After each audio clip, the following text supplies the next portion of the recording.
E pessoal, tudo bem? Vamos ver hoje a nossa aula sobre herança multifatorial e herança poligênica, né? São dois temas que estão relacionados, porque toda herança multifatorial é também uma herança poligênica, mas nem toda herança poligênica ela é multifatorial. Mas por que é isso? Qual é a diferença, então? A herança poligênica, ela é relacionada com vários genes, né? Mais 2 ou mais genes estão relacionados ao desenvolvimento de uma doença qualquer. Enquanto que a herança multifatorial é aquela herança que, além dos genes envolvidos, que são poligênicos, também existe o aspecto do ambiente que contribui para o desenvolvimento de certos fenótipos, tá? Exemplo disso é a espinha bífida, nós vamos ver o que é isso, como uma herança multifatorial, e outras como diabetes, hipertensão, ok? Então, vamos lá.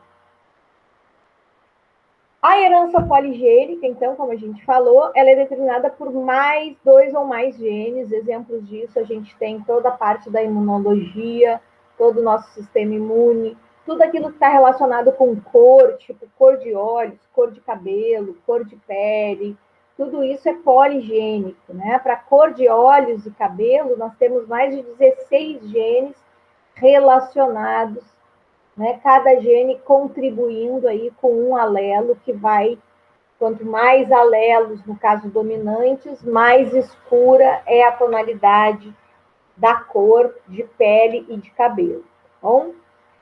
Ela então, a herança poligênica é a que dá às nossas populações a variabilidade que a gente consegue enxergar aí de várias formas físicas, altura, que eu estou dizendo, né? Inclusive, obesidade também está relacionado com poligenismo, tá? Nós já vamos ver isso aí também um pouquinho aqui dos genes que contribuem para a obesidade. Então, todos esses aspectos que estão relacionados ao fenótipo, né, são, então, herança poligênica. E aí nós temos, então, um gráfico que é muito característico das heranças poligênicas, que é essa curva aí, a chamada curva de Gauss, ou curva em forma de sino, que é a distribuição da população, em que nós temos a maioria dessa população como centro dessa curva, ela está dentro de uma média de valores. Nós temos uma pequena população com uma característica menor e uma pequena população com uma característica A maior. Tá? Então, quando a gente faz uma análise populacional, aparece, então, uma curva com esta característica. Então, essa característica é uma característica de herança poligênica quando a gente analisa um determinado fenótipo.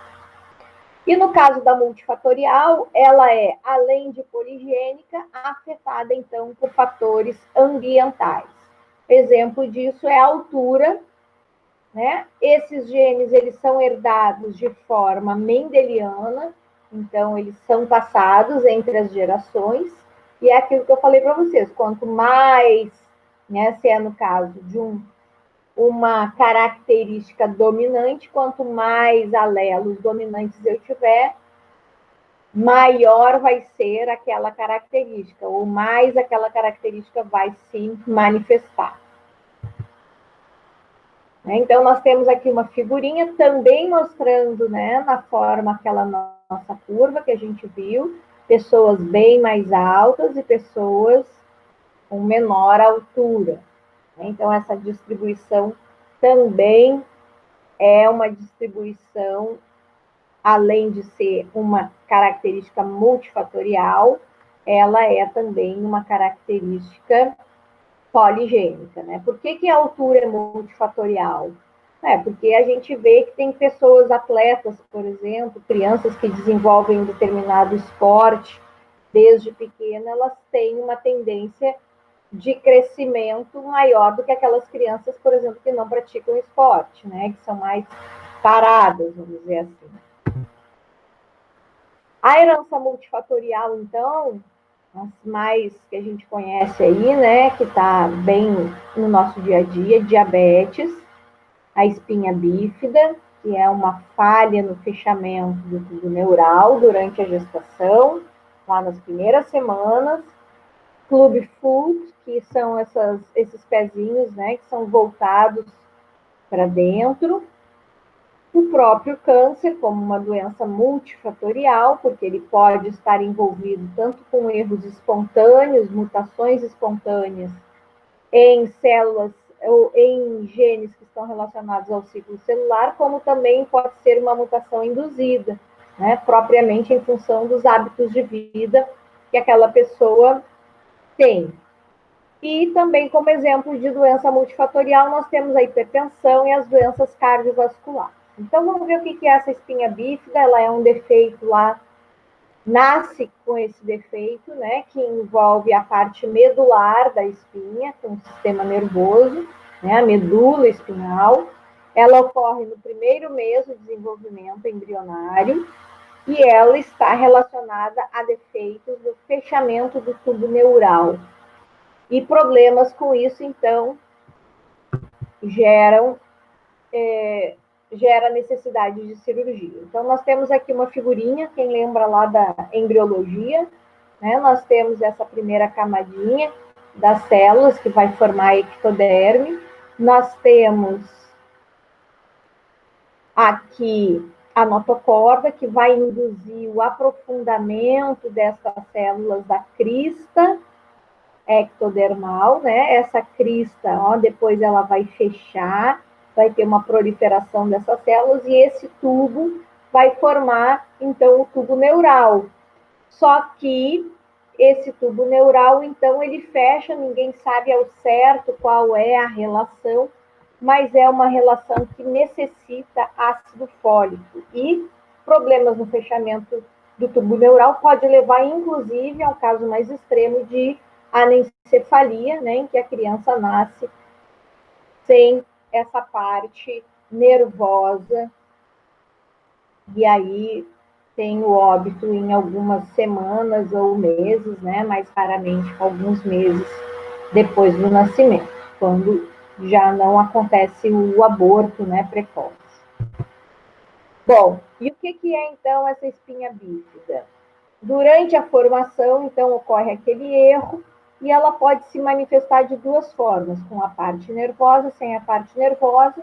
Com a parte nervosa tem que ser feita uma cirurgia para corrigir, né, essa protuberância que acontece. Nesse caso é muito mais simples, porque não tem a parte nervosa envolvida, mas aqui certamente essa cirurgia leva a perdas, né, de tecido nervoso.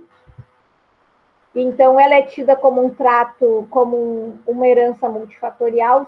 Sim.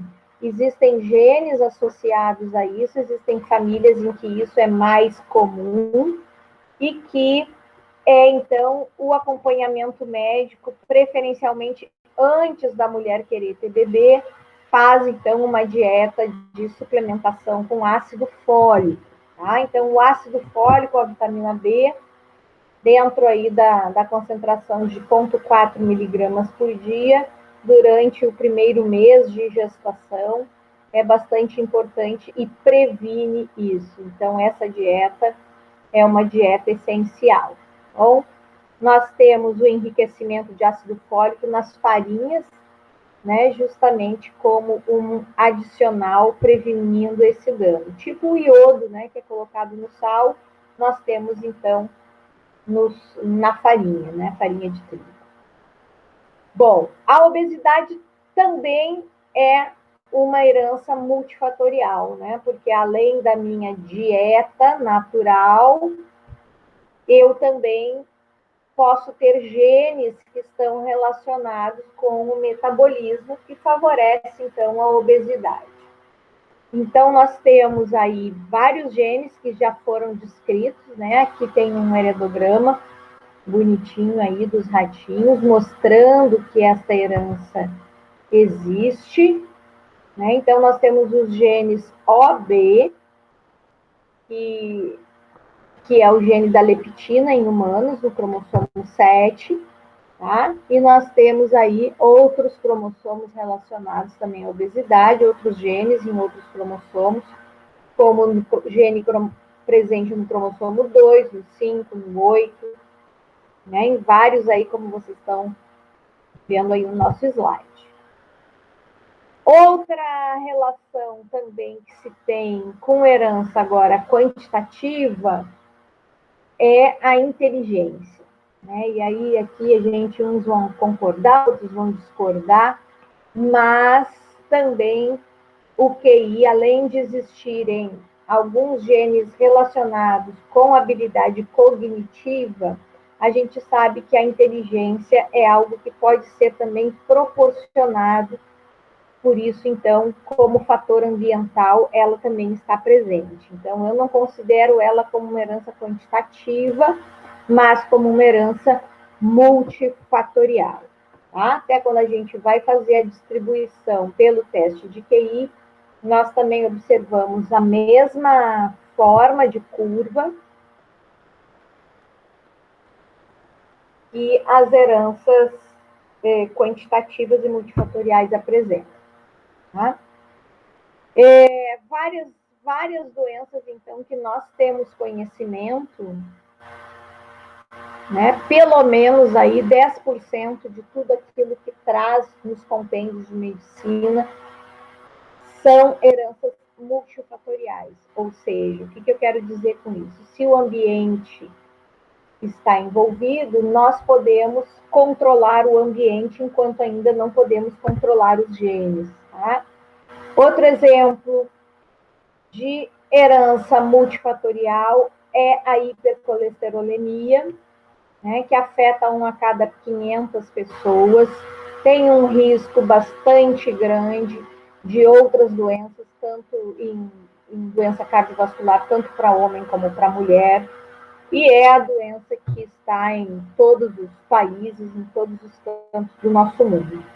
Né? Como é que é o diagnóstico de critério? Doses acima de colesterol total acima de 7,5 e LDL menor que 4,9 já levanta suspeita de hipercolesterolemia, além de sinais clássicos, né, como essa marquinha na íris, né, que é de colesterol, alguns xantomas, né, essas porções aí que são de depósitos de colesterol. Tá? Como é que a gente resolve isso? Com fármacos e com dieta. Então, novamente, aí o ambiente envolvido. É uma herança autossômica dominante, em função de apresentar uma mutação no LDL. E vocês lembram ali que a gente falou, né, na hora lá na aula de heredograma, a gente falou um pouquinho dessa mutação desse receptor, né, na membrana plasmática da célula. E a outra doença que nós conhecemos muito bem, que está relacionada também com uma doença multifatorial, é o câncer, em que nós, trabalhando nos nossos hábitos, evitando comer substâncias com corantes, o uso de álcool, o tabaco, né? Tudo aquilo que vocês sabem que faz mal, ao ser evitado, também ajuda nossas células a fazer os reparos que são necessários, principais que acontecem endogenamente, e aquilo que é exogenamente colocado para o nosso corpo, aquilo que a gente conseguir minimizar, ajuda também evitando essas doenças, beleza? Então, fiquem bem, isso era o que nós tínhamos para hoje. Não esqueçam de fazer o quiz. E a gente se vê na próxima aula, que, se eu não me engano, já é a nossa última aula por causa da enfermagem. Um abraço para todos, boa aula, bom trabalho. Tchau, tchau.